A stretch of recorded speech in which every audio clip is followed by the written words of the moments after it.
Imaginez une scène parisienne à la fin des années 70. Les pavés encore humides de la nuit, la lumière dorée des réverbères glissant comme des rubans de soie sur le sol.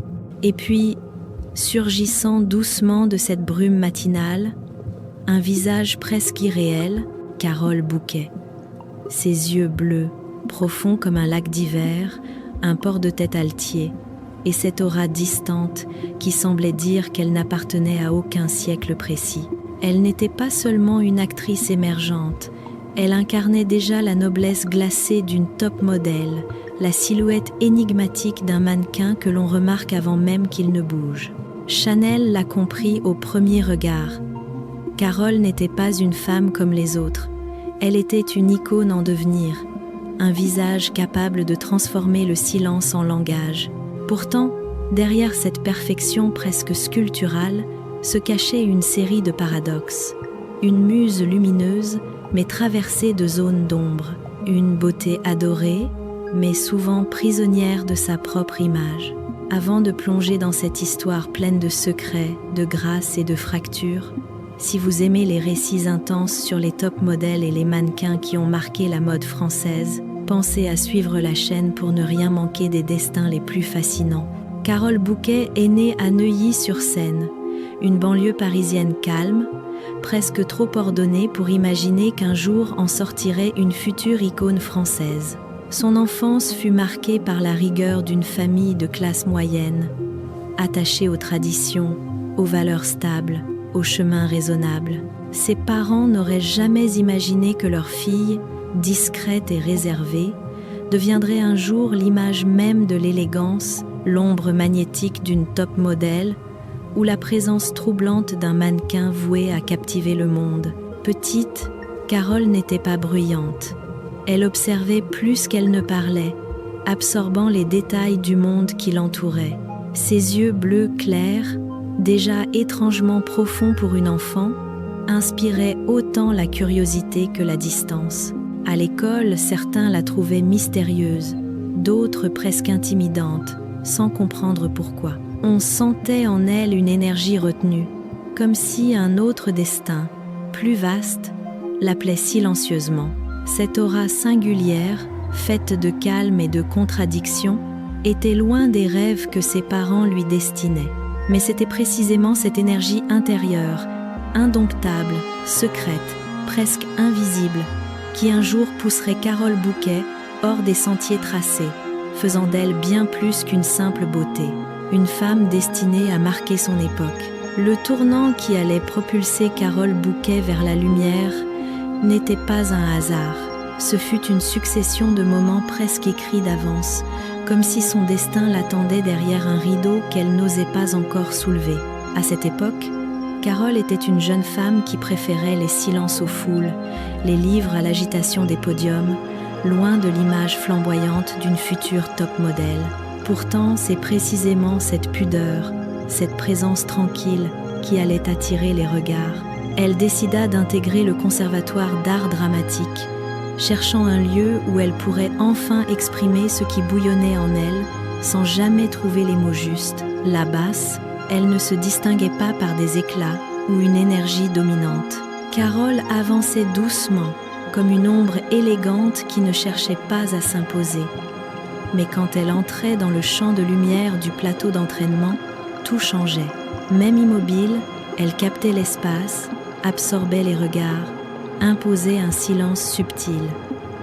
Un professeur confia plus tard « Carole n'a pas besoin de jouer, elle existe ». Cette phrase résumait tout. Son charisme n'était ni bruyant, ni fabriqué, il était instinctif. Un jour, un directeur de casting entra dans leur salle de cours. Il recherchait un visage pour une publicité artistique, une figure à la fois mystérieuse et profondément expressive. Lorsque Carole franchit la porte du studio pour l'audition, un calme étrange s'installa. Le directeur la fixa longuement, fasciné par cette beauté froide qui semblait raconter une histoire rien qu'en observant le monde. Il murmura même « Elle a le silence d'un mannequin qui pourrait faire naître un récit sans prononcer un mot ». Carole, elle, était déstabilisée. Elle n'avait jamais imaginé plaire à travers une simple présence. La pression de tant d'yeux braqués sur elle lui faisait perdre tous ses repères. Et pourtant, derrière cette fragilité se cachait une force que même elle n'avait pas encore reconnue. La capacité rare d'habiter l'espace sans l'envahir. Ce fut ce jour-là que tout bascula. Sa photo fut retenue et une séance test fut programmée. Mais lorsque la nouvelle arriva à la maison, la réaction familiale fut loin des applaudissements. Son père fronça les sourcils. Sa mère demanda plusieurs fois « Pourquoi toi ? Pourquoi maintenant ?» Dans leur esprit, le monde artistique était instable, difficile, plein d'illusions dangereuses. Ils craignaient que leur fille, si sensible, ne soit brisée par un univers qu'ils ne comprenaient pas. Pour la première fois, Carole sentit la fracture entre la vie qu'on attendait d'elle et celle qui se révélait doucement. Elle ne voulait pas décevoir, mais quelque chose en elle l'attirait irrémédiablement vers ce chemin inédit. La séance photo eut lieu dans un petit studio parisien. Carole se tenait devant l'objectif, les mains légèrement tremblantes. Le photographe lui demanda simplement de regarder la caméra, rien d'autre. Et ce fut dans cette simplicité que tout se révéla. Son regard, clair et glacial comme une fenêtre ouverte sur l'hiver, créa un impact immédiat. L'appareil cliqua, encore et encore, comme hypnotisé. À la fin, le photographe déclara « Vous n'êtes pas seulement photogénique, vous êtes une histoire ». La série de photos se propagea rapidement dans les cercles artistiques. Et c'est elle qui, quelques semaines plus tard, attira l'attention d'une maison mythique, Chanel. La marque chercha le nom de cette jeune femme dont le visage semblait sculpté spécialement pour l'élégance française. Une beauté rare, graphique, presque aristocratique, un mélange parfait entre la froideur d'une top modèle et la présence silencieuse d'un mannequin de cinéma. Carole ignorait encore que ce premier déclic allait l'emmener vers un destin où la mode, le cinéma et le mythe allaient s'entremêler pour ne former qu'un seul nom, Carole Bouquet. Lorsque Chanel posa enfin ses yeux sur Carole Bouquet, quelque chose ressembla à une évidence absolue. Son visage ciselé, son regard froid et majestueux, son port de tête presque royal, tout en elle évoquait l'élégance intemporelle que la maison française recherchait. Carole n'était pas seulement belle, elle incarnait ce mystère lumineux que l'on retrouve chez les top modèles les plus rares. Cette intensité silencieuse qu'aucun mannequin classique ne peut imiter.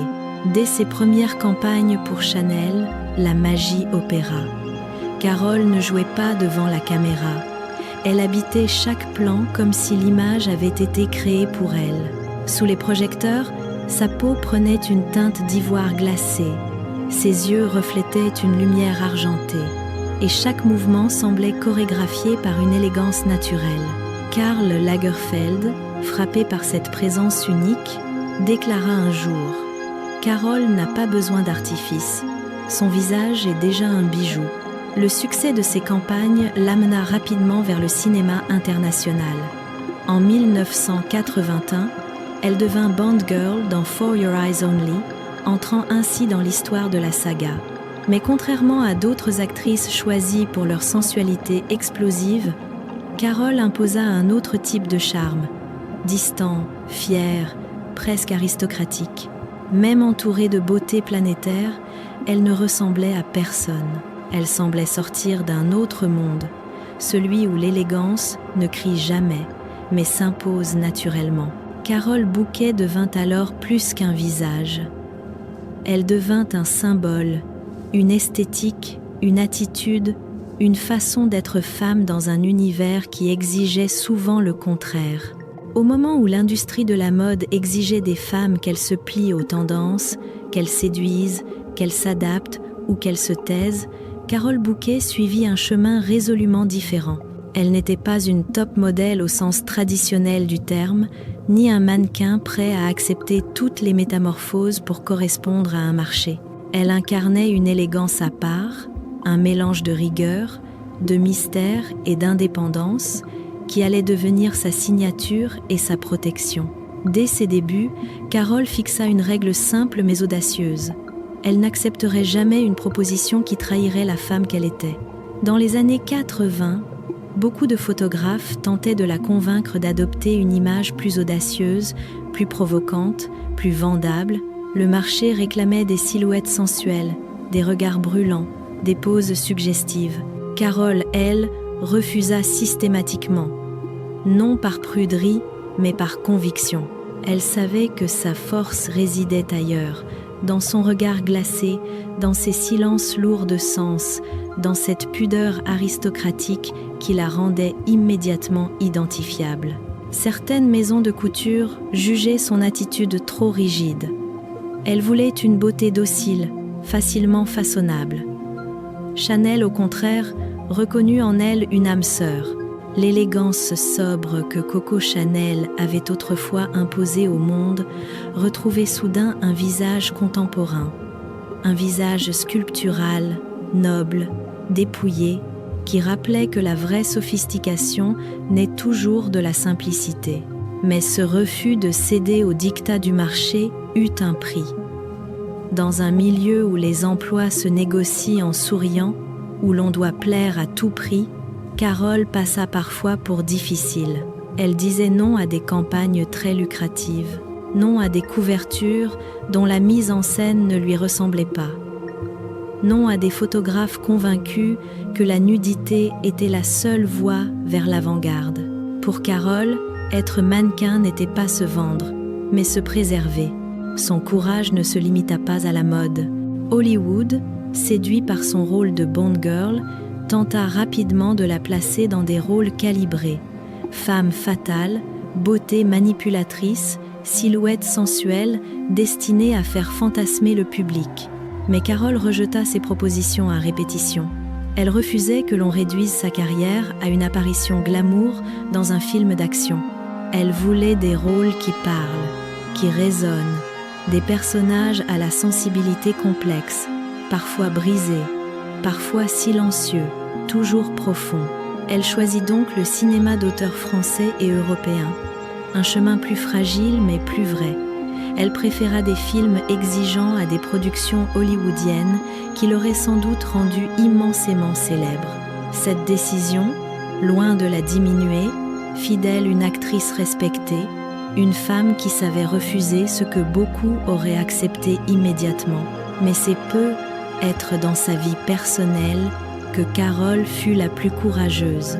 À une époque où les stars se devaient d'être parfaites, elle n'hésita pas à évoquer ses failles, sa vulnérabilité, son hypersensibilité. La perte de Jean-Pierre Rassam, l'homme qu'elle aimait, fut pour elle un tournant bouleversant. Devenue mère célibataire du jour au lendemain, elle dut affronter la douleur intime tout en conservant la force nécessaire pour protéger son fils et poursuivre sa carrière. Les tabloïds, aveuglés par l'image glacée qu'ils s'étaient forgée d'elle, interprétèrent sa réserve comme de l'arrogance. Ils ignorèrent volontairement la réalité. Derrière la froideur apparente se trouvait une femme profondément humaine, qui survivait à des épreuves que peu auraient supportées. Avec le temps, cette sincérité lui valut un respect immense. Les jeunes générations la virent comme un modèle de droiture, une femme capable de dire non au succès facile pour préserver son intégrité. Carole ne chercha jamais à appartenir à l'industrie. Elle préféra rester fidèle à elle-même, quitte à travailler moins, à être moins visible, mais toujours vraie. Si Carole Bouquet est devenue une icône, c'est précisément parce qu'elle a refusé d'être façonnée. Elle a prouvé qu'une femme peut briller sans se renier, qu'une top modèle peut imposer l'élégance en restant immobile, qu'un mannequin peut captiver sans se dénuder, et qu'une actrice peut marquer son époque en ne choisissant que des vérités. Avant de plonger dans les zones les plus sombres de sa vie, une chose est claire. Carole Bouquet ne s'est jamais contentée d'être admirée. Elle a choisi d'être respectée. Lorsqu'une icône atteint les sommets, on imagine souvent que la suite n'est qu'un long fleuve de succès, d'élégance et de triomphe tranquille. Mais pour Carole Bouquet, la réalité fut bien différente. Derrière le visage glacé qui avait fasciné Chanel, Derrière l'aura noble qui rappelait la prestance d'une top modèle, se cachait une femme fragile, soumise à une série d'épreuves silencieuses. Des épreuves qui allaient peu à peu la pousser hors des projecteurs, loin de l'image parfaite que le public croyait connaître. Au début des années 90, alors que sa carrière semblait stable, Carole sentit son corps se rebeller. Les premières crises de migraine chronique apparurent sans prévenir. Elle déchirait son crâne comme une déflagration intérieure, l'empêchait d'ouvrir les yeux, la forçait parfois à s'enfermer dans l'obscurité totale pendant des heures. Pour une actrice, pour une femme dont la présence lumineuse avait fait d'elle un mannequin d'exception, la douleur était cruelle, presque ironique. La lumière des studios, autrefois son allié, devint un ennemi. Un flash trop vif pouvait déclencher une crise. Une répétition trop longue la laissait épuisée. Un simple changement de température pouvait l'immobiliser.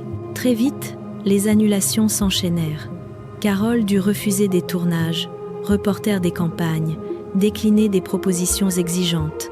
L'industrie, peu habituée à ces limites humaines, commença à murmurer.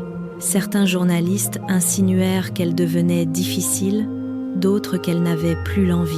On la jugea froide, capricieuse, distante, sans deviner que chaque apparition publique lui coûtait un combat physique. Mais ce combat n'était que le premier. L'événement le plus dévastateur frappa sa vie privée. Carole perdit brutalement l'homme qu'elle aimait, le producteur Jean-Pierre Rassam. Une disparition qui la brisa de l'intérieur. Elle se retrouva seule, mère d'un jeune enfant, obligée de porter son deuil en silence, tout en continuant à exister sous le regard du public.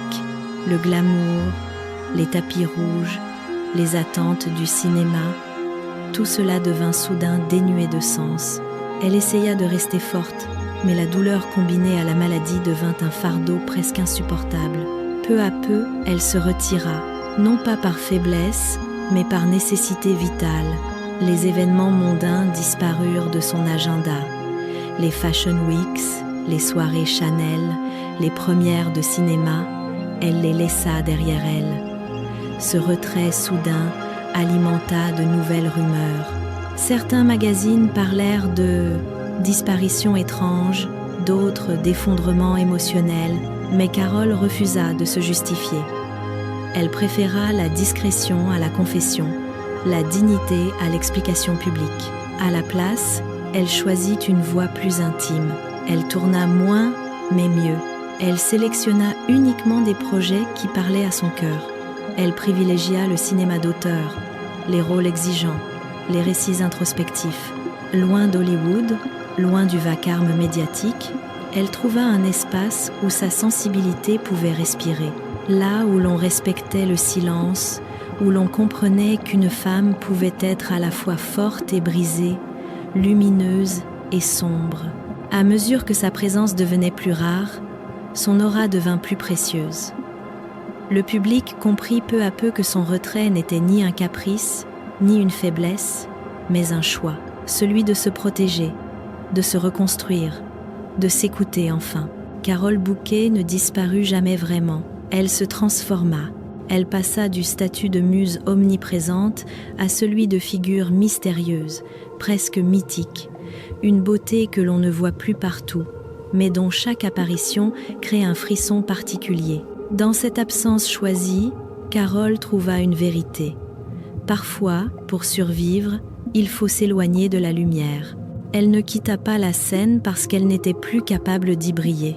Elle la quitta parce qu'elle refusa d'être dévorée par elle. Et c'est dans cette retraite silencieuse que Carole Bouquet devint paradoxalement encore plus grande, encore plus respectée, encore plus elle-même. Aujourd'hui, lorsque l'on évoque Carole Bouquet, on ne pense pas seulement à la muse de Chanel, ni à la Bond Girl au charme glacial. On se souvient d'une femme qui a eu le courage rare de se retirer avant que la lumière ne devienne destructrice. Une élégance qui ne s'est jamais criée, mais qui s'est imposée par la force du silence. En cela, Carole est devenue bien plus qu'une actrice. Elle incarne l'héritage vivant d'une top modèle intemporelle, l'ombre raffinée d'un mannequin dont chaque apparition porte le poids des années, des choix et de la vérité. Son héritage ne se mesure pas au nombre de couvertures, de films ou de campagnes.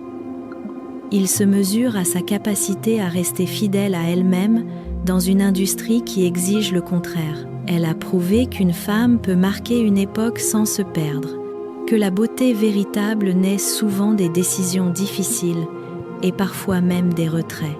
Et une question demeure, suspendue dans l'air. Si Carole Bouquet débutait aujourd'hui, à l'ère des réseaux sociaux et de l'instantanéité, le monde serait-il assez sensible pour reconnaître sa grâce silencieuse? Si vous souhaitez découvrir d'autres destins iconiques de la mode française, n'oubliez pas de suivre la chaîne Chaque histoire y est un fragment de lumière.